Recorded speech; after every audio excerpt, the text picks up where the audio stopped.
Managing Violence Podcast, episode 73 with Debi Steven.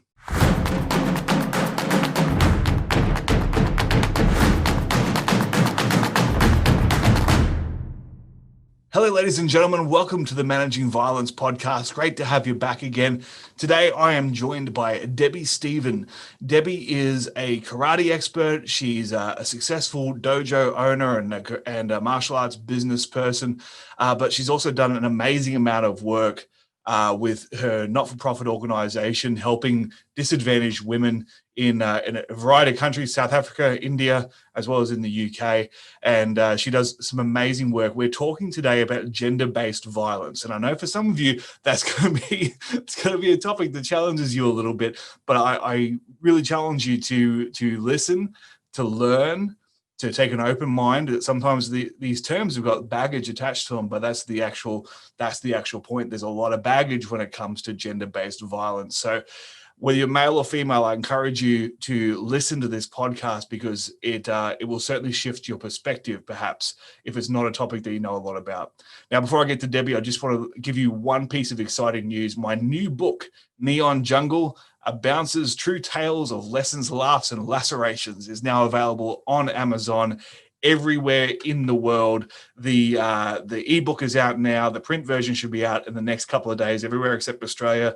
A little bit of a personal slight there from Amazon against the Aussies, but everywhere else except for Australia, you can get the print version of Neon Jungle in the next couple of days, or just grab the Kindle version right now. That's Neon Jungle, A Bouncer's True Tales of Lessons, Laughs, and Lacerations. I'll make sure I put the link in the show notes. Without further ado, here is Ms. Debi Steven. I'm joined here on the Managing Violence podcast by Debi Steven. Debi, thanks for joining us. Thanks, Joe. It's awesome to be here. Now, Debi, we've just had a chat offline about the martial arts fraternity and some of the work you've done that maybe it's flown under the radar in terms of the martial arts or self-defense world, but you've done some incredible things that we will get you to talk about as we go on. But Debi is a champion in the fight against gender-based violence. She teaches young girls and vulnerable women how to protect themselves, also coaching empathy and awareness for young men. She has an incredible story in her own right. She's done some amazing things in countries all over the world, and it's an absolute pleasure to sit and talk with her this evening. So, Debi, as I said, welcome to the show, and I can't wait to learn. Thanks so much, Joe. Debi, for those with a keen ear will detect that you are South African.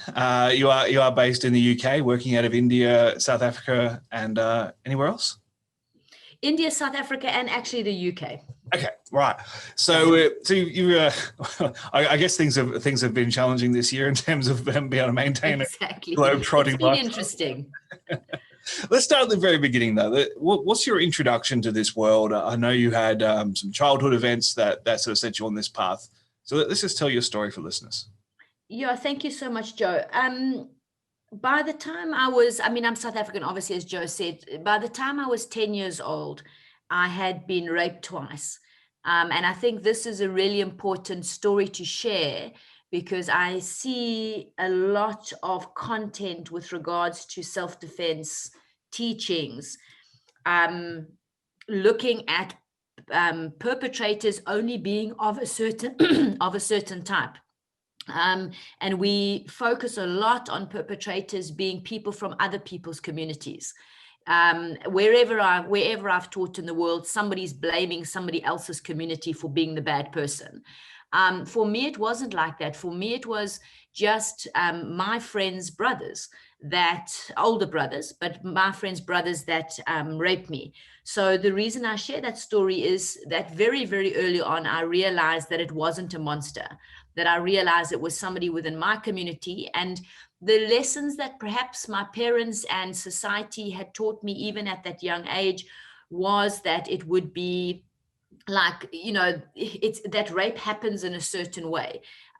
There was nothing in the narrative of what people were sharing with me that mirrored in any way the experience that I had. Like so many other young girls and young guys, my decision was at a very young age was like, well, I better keep quiet. And I think I already knew and understood patriarchy. I already knew that as a 10-year-old girl, irrespective of what had happened to me, I would almost certainly be blamed. I knew that my parents would probably be angry with me, not specifically my parents, but this is what happens with child abuse. I'm not saying that they would have been angry with me. They would have been horrified and supported me, but I thought that they would be angry with me because I understood at that age already that women get blamed for men's bad behavior. So I, like so many other people, stayed quiet. And then, I don't know, it must have been, luckily for me, I moved from one city. So I moved from Port Elizabeth to Durban. And I took it in my stride. I was like, wow, this is an amazing opportunity. I can reinvent myself. So I can pretend all of that stuff didn't happen to me, and I can just be like the new Debbie. And I think a lot of us don't realize, I know that Richard Dimitri's partner, Pamela, talks a lot about trauma and trauma response. We don't realize how important trauma is and how, as young children, we cope with trauma. We just shut things out. We just block things off. So I had done that for a couple of years, but do feel that inside I was deeply traumatized, obviously, with what had happened. I also believed as a young girl, and then as a teenage girl, and then even in my 20s, to be honest with you, Joe, I did believe actually that all men have if they had the opportunity, would actually rape. I mean, that was my experience of men, which is not like that anymore. For all the guys out there, that's not what I believe now. But as a young girl, I did believe that. And when I was at school, one day a martial arts club came to my school, and I was like, wow, this is amazing. Like, I heard Savannah talking, and I thought, wow, one of your people you interviewed, and I thought, wow, this is me. I can learn to fight. And like her, rather naively, I thought that if I became some kind of fighting machine, that would help me protect myself and that I wouldn't have this bad experience again. And so I'd run home and go say to my parents, I'm so excited, please, like there's a karate club at my school and can I join? And my parents said no. And it was, this is probably in the sort of early to mid 80s. And they said no. And it was because I was a girl. It's like, you can't do karate. Like, that's not what girls do. And so, unfortunately, for a couple of years, they shut me out that opportunity. But the minute I got a job and I was driving to a friend of mine's farm with her brother in the car, and he was telling me about the fact that he was a martial artist, like he did Shotokan karate. And I was like, oh, that's amazing. Like, can I do it, or am I too old? I was 19. And they said, no. He was like, you can definitely do it. And so it was a really big learning step for me, Joe, because I started training karate, and like Savannah, I guess I went ballistic. I was like training 6 days a week in a totally male-dominated environment. I had an experience with my first karate instructor, Sensei Barry Anderson. And he had called me aside one day and he had said to me, well, Debbie, like, we're going to have to ask you to leave the club. And I said, what? Like, what are you talking about? Because I was like, I'm the best student. Like, I'm training the hardest. I'm the most committed. Like, I'm here all the time. And he said, we've had a number of complaints about you. And I thought, wow, that's weird, because, people think that when you're raped, that the way you view men is like very aggressive and that you hate men. And in actual fact, it's not that at all. I was a very enthusiastic student and I was frightened of men. I mean, that was the reality. So when I said to him, like, so what are the complaints? He said, well, the men are complaining you're hitting them too hard. And so that was the first, and one of the guys opened his gi top and he showed me like my fist tattooed onto his chest. And I realized a really important thing. Like, I apologized to this guy. I said, oh my God, I'm so sorry. I didn't realize that you felt pain. Like, you're a guy. Like, honestly, I didn't think that you felt it, because everyone around me, the whole of society, have told me that guys are strong and don't feel pain. So I then learned, obviously I wasn't kicked out the club. I then learned, and I carried on developing a karate business. Now in London, I have 52 dojos. I have 700, before COVID-19, I had 52 dojos. I had 700 students. I have hosted 2 world karate tournaments where the entire panel of people were women, the most successful, the most well attended, the most countries. The guys come back and back and back because the tournament is so well organized. And the only criteria, or the only thing in our head, the team of women that one of my instructors, Simona, that was sort of my partner in it, the only thing we wanted was it to be the best for the athlete. That was it. It wasn't about ego. It wasn't about money. It was, how can this be the fairest for everyone? So I had this massive karate career. I competed in the South African All-Stars karate team, blah, blah, blah. But every time that something happened, Joe, I kept thinking, this actually isn't enough. This isn't for me. This wouldn't have helped me, actually. So I started looking at what would help. And I started training with a lot of the international guys, because as I said to you earlier on, there is without any doubt an international self-defense fraternity of badass guys out there. And as a woman, for 90% of my career, I have been excluded from that. I have been bumped off chairs. I have been called a woman self-defense instructor, although I'm a self-defense instructor. I've gone through many, many, many of the challenges, I guess, of being a woman in a very male-dominated space. But I have trained with some incredible people.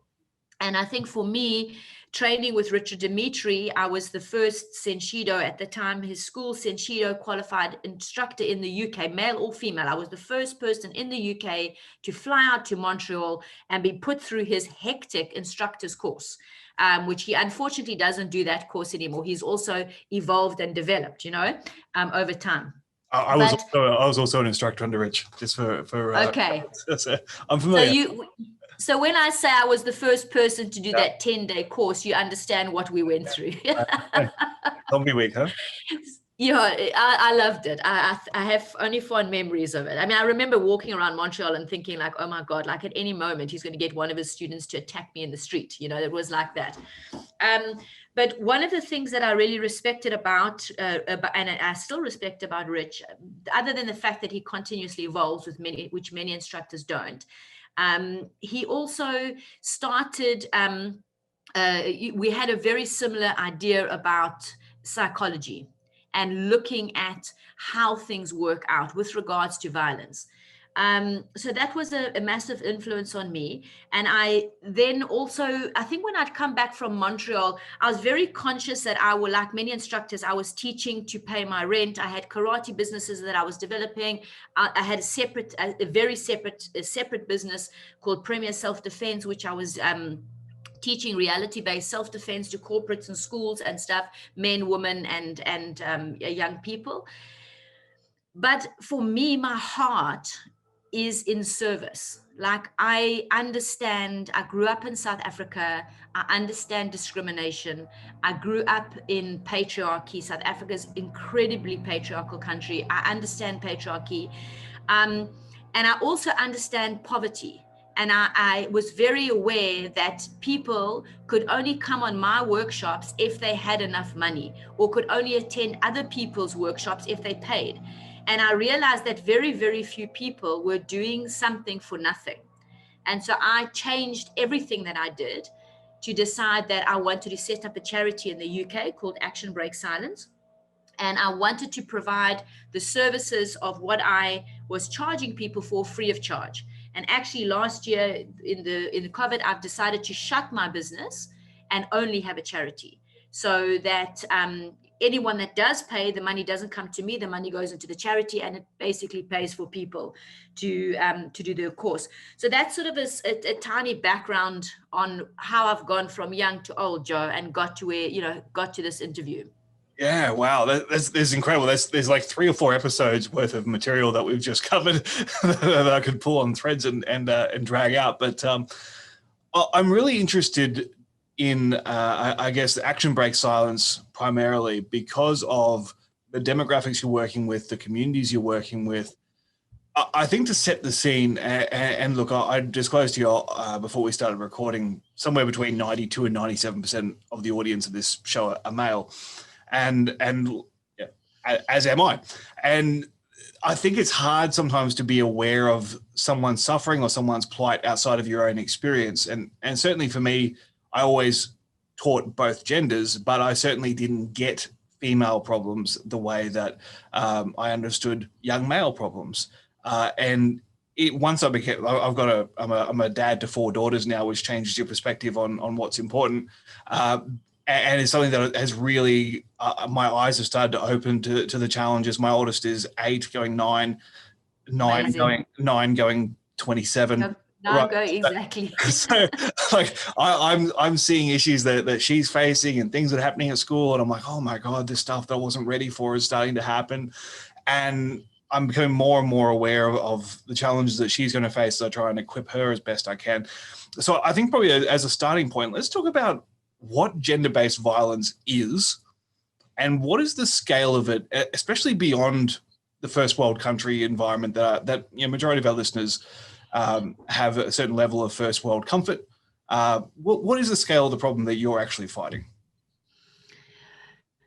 Sure.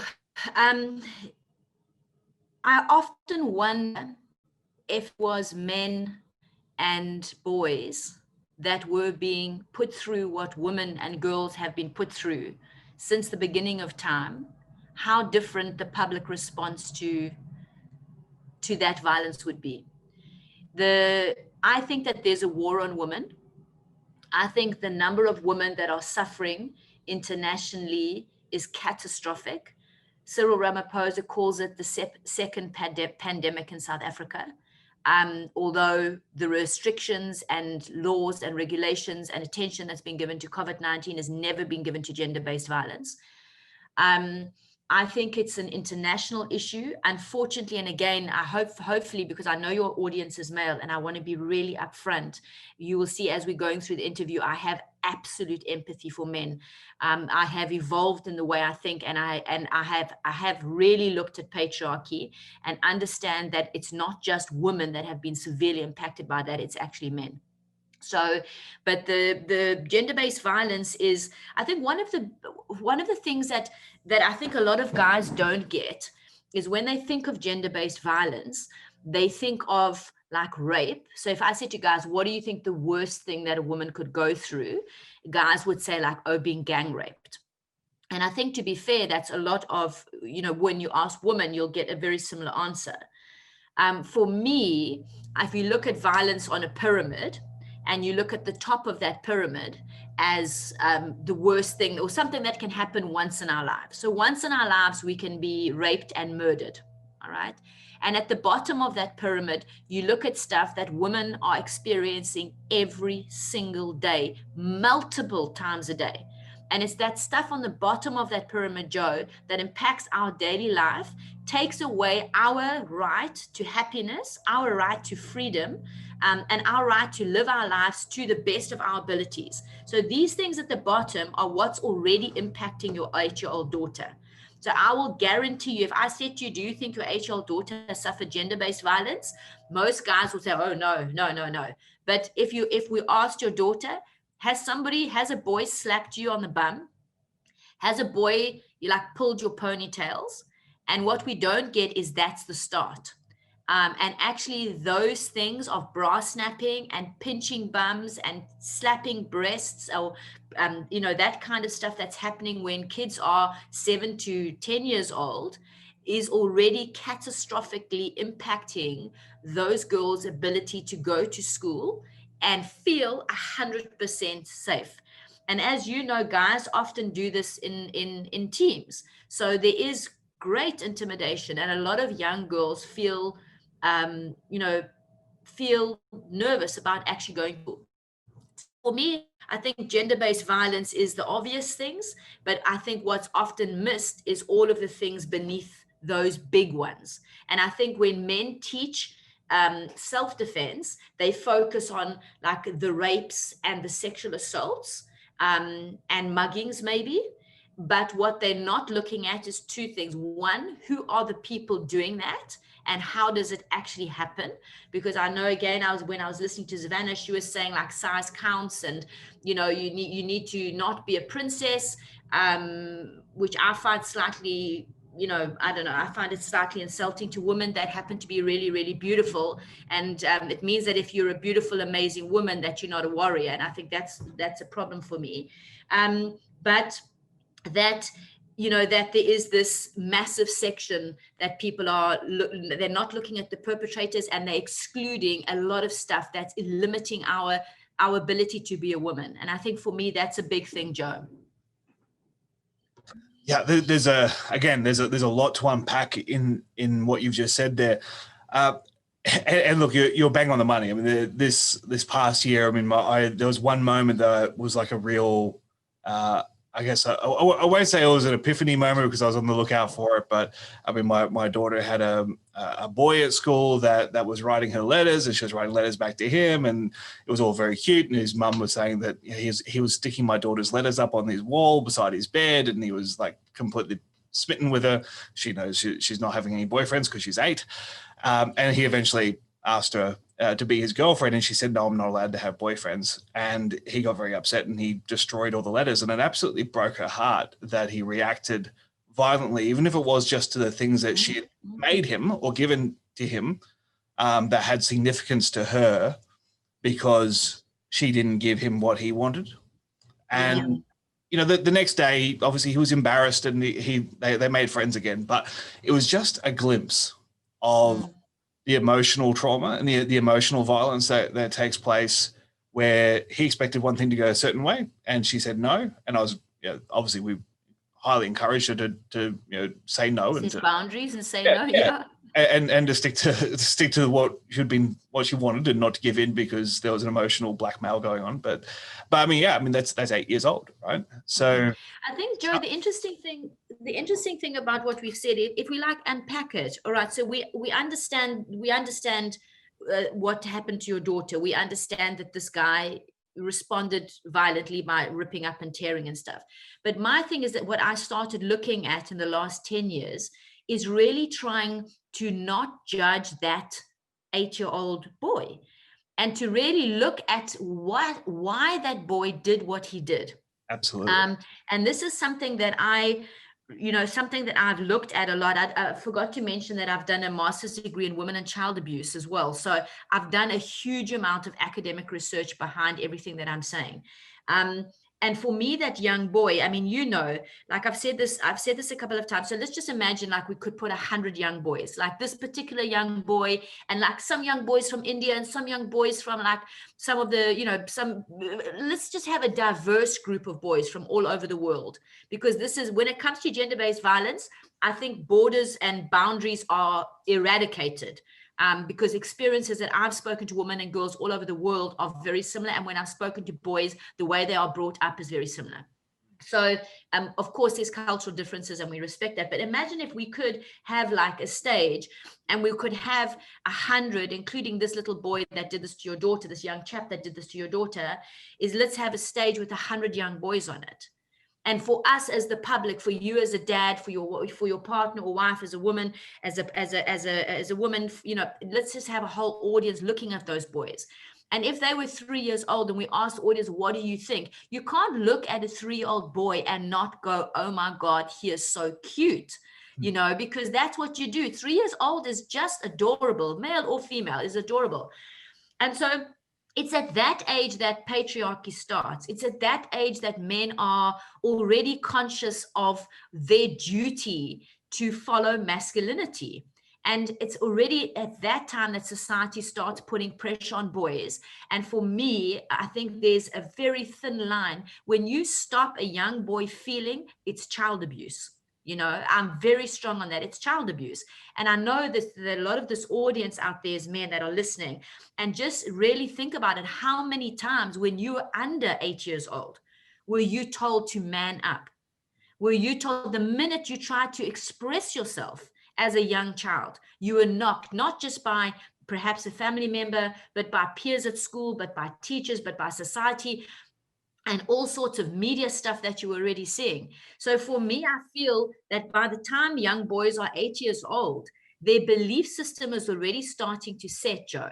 And I think that that's something that's why we sort of developed a men's program, was how do we allow guys to be able to express yourself? And that young boy that tore up your daughter's letters, he just didn't know how to say, because his whole life, if you communicate, you're not masculine. If you share your feelings, you're not masculine.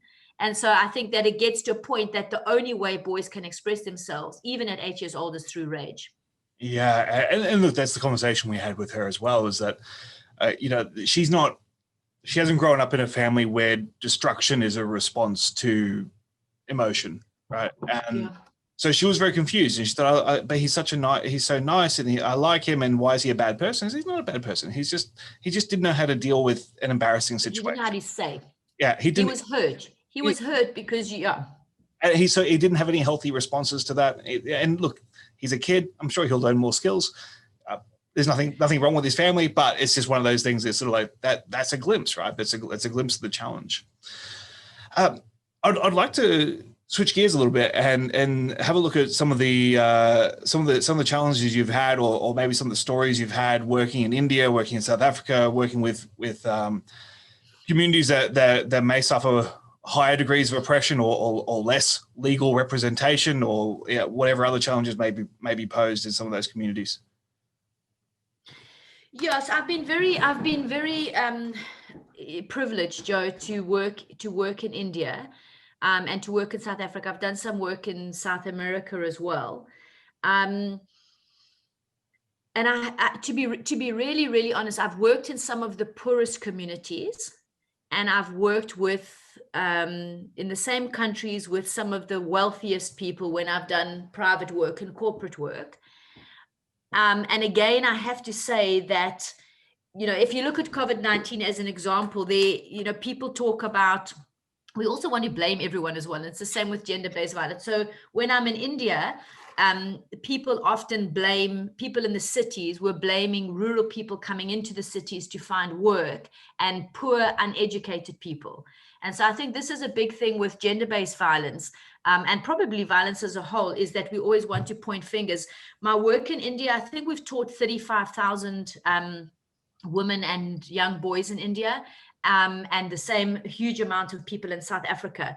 I think one of the things that's incredible is Action Break Silence has come up with a community intervention. So this is being taught in India and South Africa, and we're about to launch it in the UK. And the response from the young boys and the young girls in India is not dissimilar to the response from the boys in South Africa, and boys and girls in South Africa, and is not dissimilar to the response of the boys and girls in the UK. So as much as I'm not quite sure, to be honest with you, my work in India is really no different to the work that I'm doing in South Africa. And I think, like I was saying earlier on in the interview with regards to gender-based violence, when I was asking young girls, when I first went to India, I went to an area in south of India where at that time, there had been no Western women. So they had not seen anyone from outside people in their own community. I had to work through a translator, which is difficult. I didn't understand how different a translation from Malayalam, which is a local language, to English is. We think, as English-speaking people, we think that if I say like dog, then in Malayalam or Hindi, dog would be just one word, and it doesn't work like that. So it was really, really interesting working in India, and particularly at the beginning when I was using translators, and seeing the response from those young Indian girls. And one of the things a lot of people used to say to me was like, how is it that you've managed to get girls from extremely poor communities where patriarchy is so entrenched into culture? How are you able to get those young girls to just go ballistic? Because at the end of our empowerment through self-defense workshops, we have an attack, like a lot of people do. And the woman, if you see the videos or clips online, the woman went absolutely ballistic. And I think it's the same. I think when you give women permission to be their authentic selves, I think whether they are young women in Soweto or other parts of South Africa or India or in the UK, when women believe that they have, that they're allowed to be violent, then incredible things happen. And I think as much as I was talking to you about the young boy and about how boys are socialized, I think we as women, when we are young, we socialized. So boys are being told not to feel and not to talk and not to show any form of emotion other than aggression. Girls are taught that we need to talk and we need to express ourselves, and but we can't be aggressive. I mean, that's the big thing. We can't be aggressive, and we can't shout, we can't scream, and we definitely can't be physical. So you have these two little people growing up so differently. And I think when we start looking at adult women and we start looking at the way we empower women, one of the things that I think is important is that right to actually be their authentic self. Like you said with your daughter, I think teaching kids at a really young age about boundaries and setting boundaries and sticking to boundaries is really, really important. So that's sort of in a nutshell. The charity has worked all over India. Again, initially, we were just teaching women's self-defense, whether it was young girls or whether it was women. And then as with the rest of the sort of, I guess, the other countries that we're working in, we started looking at having a wholer approach. So one of the things that Action Break Silence has developed is a community intervention. So this is taught again in India and South Africa and the UK, where we look at upskilling young unemployed people to become phenomenal, incredible trainers. So I think for me, the myth of you have to have a black belt and you've got to be a badass and you've got to have years of martial arts experience to be able to teach an empowerment or feminist self-defense workshop is not true.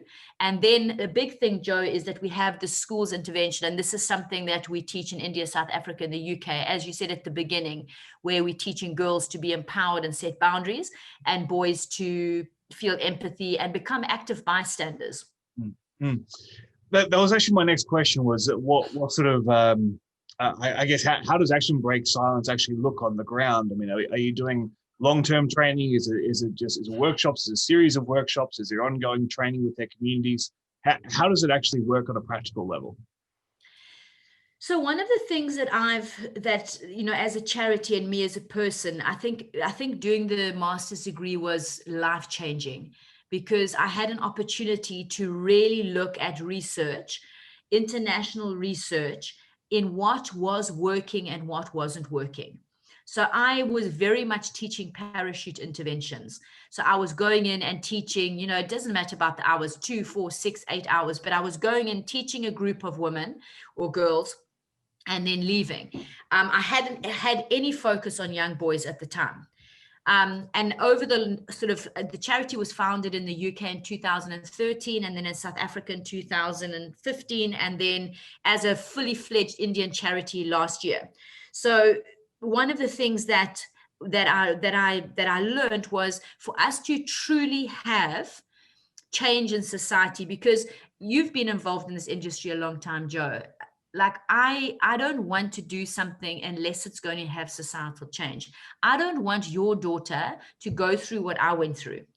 I don't want her to live in a world where she knows that even now in Australia, UK, South Africa, India, if she was raped and it went to court, I mean, in the UK, it's a first world country. 1% of men that commit rape ever spend a day in jail.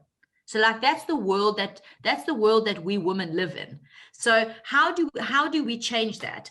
So what I did is looked at the research and realized we need to have a longer intervention. So the Action Break Silence community intervention is like the holy grail of what we do.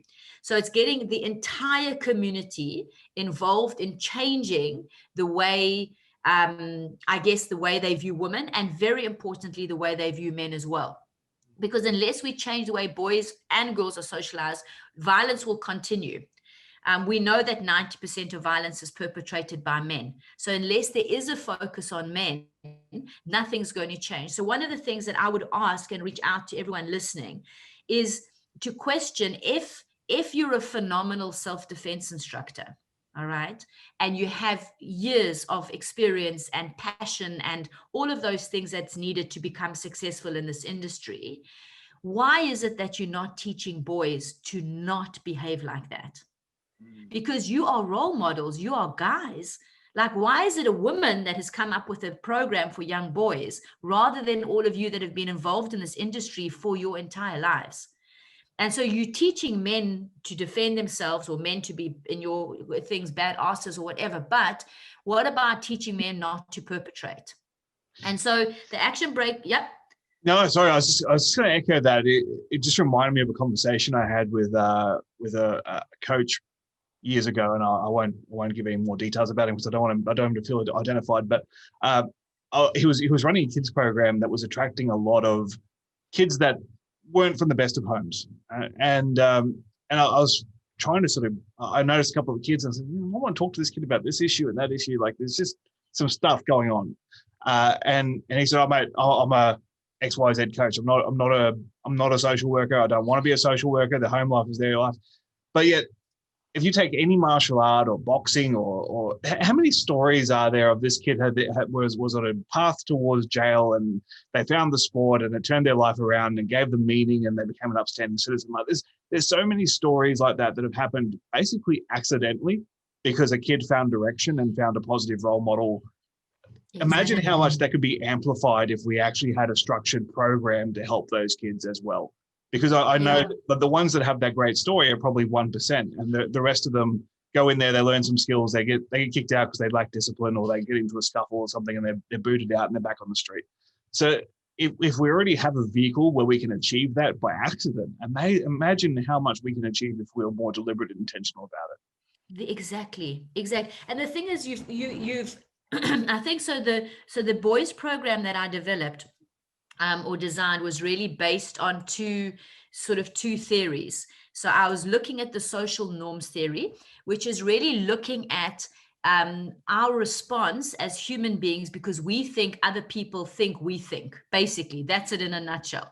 So often young boys behave in a certain way because they think the boys around them think that they would behave in that way. And so the social norms theory was, how can we change behavior by changing what is socially accepted? So if you look at all that ponytail pulling and bra snapping and all of that, this is, as a society, we go, oh, well, that's just boys being boys. Well, actually, no, that's not. That's creating quite a bad experience for a young girl. It's not nice for a young girl. And I know that I did my master's dissertation in Soweto. And one of the things, Joe, that I was like really, really surprised at, like I did a load of focus groups with 11, 12, 13-year-old boys and talking to them about sexual harassment and talking to them about their role in preventing sexual harassment. And could they become active bystanders? Like, is there another way forward for young boys other than being part of that group that's intimidating girls? Is there another role for boys? And I was so surprised when I talked to these young boys, how many of them felt bad. Like they said to me, like, we actually, yes, Debbie, I have abused, I have harassed, I have sexually assaulted, but I don't want to do that. But the peer pressure is so huge on young boys to conform to that toxic masculine behavior that they kind of felt helpless. So the boys program that I designed was really looking at what options could we give guys so that they're able to become, so that they're able to become active bystanders. So for us, the boys program was really looking at the sort of the foundation of the program was looking at self-love, looking at self-competence, and doing a number of exercises where young boys were able to try and understand a range of emotions and to express those emotions. So, and also to talk about the types of abuse. And that's something that I said to you earlier on, is that a lot of the young guys, they didn't realize that what they were doing was actually abusive. So if we asked 100 adult men, have you raped a woman? Then I would guarantee you 70% of those guys would say no. And then if we asked the same 100 people, have you had sex where you think perhaps the woman didn't really want to do it, like she wasn't really that into it, then that number is going to go up quite quickly. If I ask women, how many of you have been raped? 70% would say no. And if I ask those same women, how many of you have had sex when you didn't want to have sex? 90% of those women will put their hand up. And so this is something that's really important to look at, is like, what is rape? And how does it look? And what does sexual harassment do? So with regards to what Action Break Silence does, is we do a 12-hour program where we look at a school, because I was speaking to Benjamin and he was saying, like, he did some work, he got Richard involved in some work somewhere in South America, I think. And he was saying to me, I'm so overwhelmed by the problem. Like, I'm so overwhelmed by how many women are being hurt. And like, as a father, I'm like panicking. And I think for me as well, Joe, I was like, how can I make a difference as one person? Like, I want to teach for free. I know that. I don't want this to be about me. I want to upskill other people. But how can I change gender-based violence? So I brought everything in and I thought, okay, well, I can't. I mean, it would be ridiculous to think that I'm going to have an impact on the world. But can I have an impact on one school? So that school that your daughter goes to, if we went into that school and we ran we upskilled people in that community. So we upskilled people that understood the nuances of going to that school. They understood the culture around that school. They were from the same socioeconomic level. How would we upskill those people? And then, very importantly, the girls would go through an empowerment. And this is a feminist self-defense workshop. And people often freak out, particularly guys, when you would mention the word feminism. But it's just meaning putting women at the center of their own issues, really. So listening to what young girls actually go through, stuff like that, what your daughter's just been through. And girls go through this empowerment through self-defense and active bystander program. So teaching young girls how to be active supporters and good listeners to other young girls. And then the boys do the hero empathy and active bystander program. So giving them a role in learning to become allies with women, like learning to stand up, maybe not stand up. We're not saying stand up to a guy that's like smashing his mother's face in, but actually the guy at school that is sexually harassing a young girl, to actually say, you know what you're doing isn't actually right. Like, that's not cool. And how do you give guys, also, how do you empower guys to stand up in a world where patriarchy is so strong still? And then, very important, looking at the sort of whole school's approach is not just teaching the kids, but actually talking to the parents and saying to the parents, do you understand? Let's talk about like toxic masculinity. Let's talk about those little things when your daughter comes to you and says, like, I don't like that boy, that you listen. Or when your son expresses himself, don't call him don't call him a sissy, because that is damaging. It's got long-term damage. So we get the parents involved as well, and then also the teachers involved. And that's sort of an outline of the Action Break Silence program.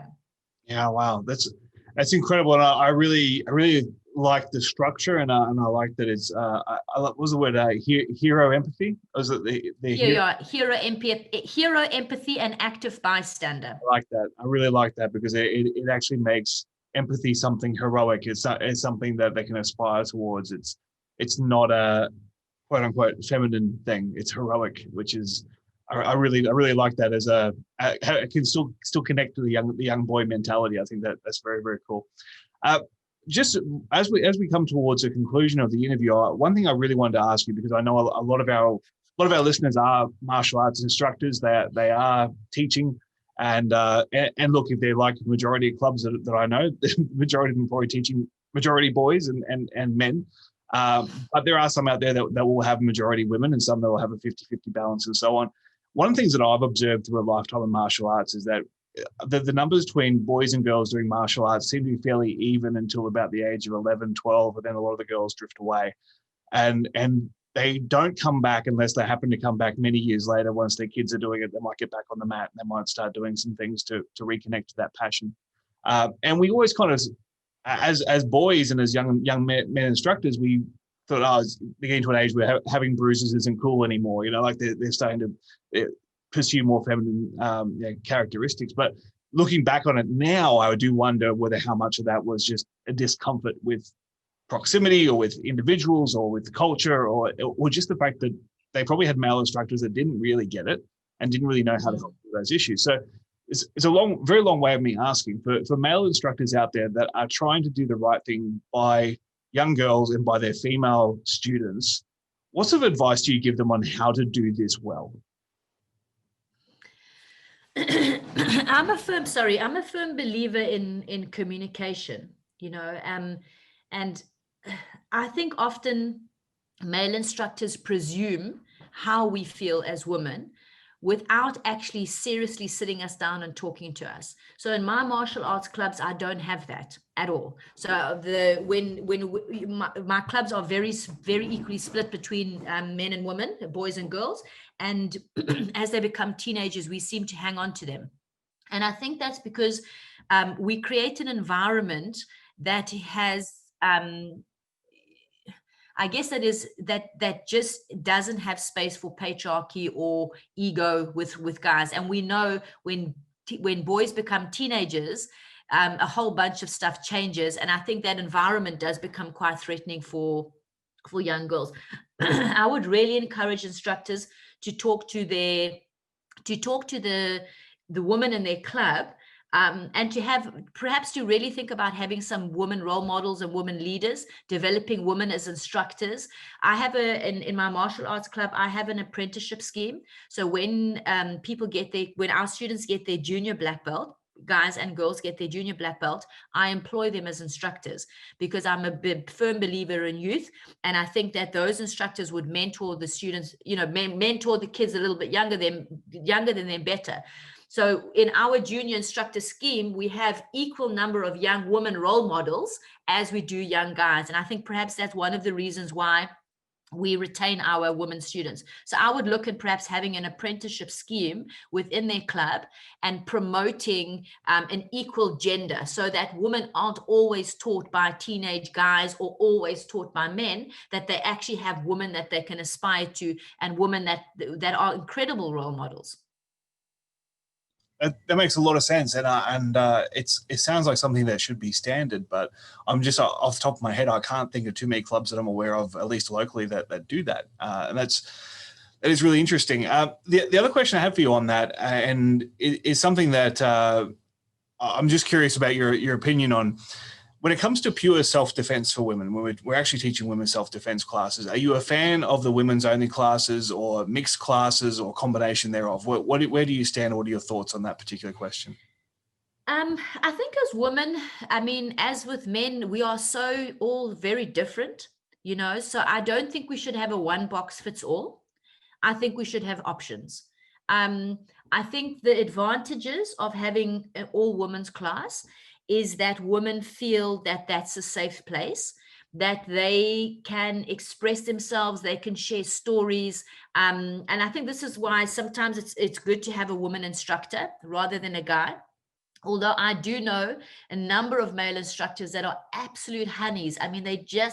They do, I would imagine, Joe, I don't know you, but just in the call today, I would imagine you were one of those people, that you would feel comfortable as a woman opening up and talking to about like an experience. So I know that there are lots of you guys out there that women do open up to, but I do think that, so that's the biggest thing. I think creating a space where women feel that they can share their stories, because again, like I said, with my story, it's not like it is in the movies. The way I was raped wasn't like some guy coming and bashing me over the head and dragging me into the bush or punching me in the face. It often doesn't happen like that. So I would say give women an option to do all women classes, but also give women an option to come into classes with guys. And I agree with, I think it's Savannah as well, that in the environment where you've got women and men training together, it would be good to teach those guys to not pussyfoot around women, that women are there to train hard and to get actively involved in the physical. Yeah, I like, my personal opinion on that is very similar. I think the women's only classes for some groups, that's the only way they'll ever step foot in a dojo. Especially here where I live, it's a very high Muslim population. A lot of those girls, if there was not a women's only class, they would just never be there. Like it's exactly, especially something like jiu-jitsu or something that's a lot of that's high contact. If they were one of a handful of girls in an all male class, they would just not train. So is it not better they train something, right? Even if you could argue, even if you had a strong opinion that it wasn't optimal, it's still better than no training. So, and I think especially for those, from my experience, having run some all women's classes, which is always a little bit awkward when you're a male instructor, but running an all women's class, sometimes you can recognize there are people that just need to do a couple of months of the all women's classes to feel like they've built some skills, so they can almost like they're armed, so they can go into the regular classes, and they're not going to be embarrassed, or they've felt it out. They know it's for them. They're going to push on now. So I think they really have their place. But I think, and I think also there's two things, Joe. I think you said that they're armed and they can, so you almost have a stepping stone. I think it's not just only the fact that they might feel physically more competent. I actually think that being in those classes builds their mental strength. And I think that's something that a lot of people neglect, is that how do you get a woman that has been brought up in a patriarchal society where violence and resistance is seen as masculine and you will be ridiculed for it? How do you get that woman to feel okay to put a finger down the back of somebody's eye socket? Like, how do you do that? And I think it's not through becoming physically more competent, because you don't need to be physically competent to put your finger into the back of somebody's eye socket. It's to believe that you actually have the right to do that. Yeah. And I think that's something that we should all be working on with women, as much as I think when we're looking at toxic masculinity, we have to work at breaking all of that down so that guys can just be who they want to be, their authentic selves. And at the same time, working on women and getting them to understand that actually it's okay for them to be aggressive. It's okay for them to be loud. I don't know if you've ever done this before, but if you get if you say to a group of 30 women, I want you to get up individually, stand on this table and scream as loud as you can. And then ask them why they won't get up on the table. I've never done it, but I can visualize it. No, it's not that they lack physical strength. They're like, oh my God, you're asking me to step outside of my gender norm. You're telling me to do what society, the thing we've been drummed into us the most as women, is to keep quiet. So I can't do that. It's too hectic. And if I do it as an instructor and I get up on the stage and I scream, the feeling, the emotion that those women are feeling is embarrassment. They're embarrassed for me. And so that's something, again, when you're looking at teaching women and you're looking at women being okay with physical resistance, you have to first get them to understand that it's okay to step outside of what the entire world has told them to do since they were 3 years old. I have to say, the first confusion I had over this, well, I was about 23, 24, and I was teaching predominantly nurses at the time. And so mostly female population, and most people that go into nursing tend to be a little bit martyristic to begin with, and they put others ahead of themselves. And I was teaching a healthcare aggression course. So we're not only trying to teach them how to defend themselves, but defend themselves against their patients, like the people that they've spent their entire lives trying to protect and care for and look after. And it doesn't matter how many times you tell someone that nurses are the most assaulted profession in the world, it still doesn't really tend to sink in. And I will say that the exception to that was emergency department nurses. They tend to hate everybody, so they're fine. But everybody else,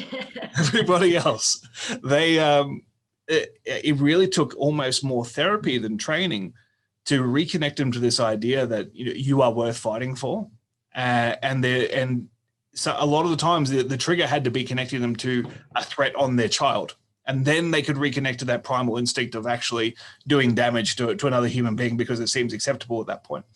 So that is, it was certainly an experience. And it's something, having trained predominantly men before that, I didn't really understand. Like, well, what do you mean you don't want to hurt somebody? Isn't that why you're here? But it's a completely different mentality. And obviously, being 23, 24 myself, I didn't really get it straight away. But we evolve, huh? Yeah, well, hopefully. So some people seem to defy that, but I think generally we evolve. All right. Well, we're coming up close to the end of the interview, Debbie. For those that want to know more about Action Break Silence, where can they go to find out more about what you do? I think it's just easy, Joe. If they just Google Action Break Silence, will come up. We have two websites at the moment, a South African, which is .co.za, and a UK site, which is .org. And both sites are just literally Action Breaks with an S, another S, silence, with the end part .org or .co.za. Awesome. There is a ton of media out there as well. You've been interviewed all over the place. You've been on TV, radio, and the works. There's plenty of information out there if you want to learn more. But please check out Debi's work. She's doing amazing things for people that need it the most. And it's one of the missions of this podcast, especially in 2021. We want to shine the light on some people that are doing things for people that actually need it, not just turning your buck. Not that there's anything wrong with that, but it's nice if you can help people at the same time. So, Debi, I thank you very much for making the time to be on the Managing Violence podcast. I know you're going to stick around and do the bonus round as well. But for those that are leaving us here, thank you very much. Thanks so much, Joe. Wow, it was a really interesting conversation there with Debi. I really thank her for taking the time to share her story with us and certainly her perspective and her expertise in a challenging area of violence, being gender-based violence. Make sure you check out all her work moving forward. And also, just before we close, once again, remember my new book, Neon Jungle. Almost forgot what it was called. Neon Jungle, a bouncer's true tales of lessons, laughs, and lacerations. It's available on Amazon. If you could pick that up, I would really appreciate it. If you like it, leave a review. If you don't like it, keep it to yourself. All right, that's it for us, guys. I will talk to you next time.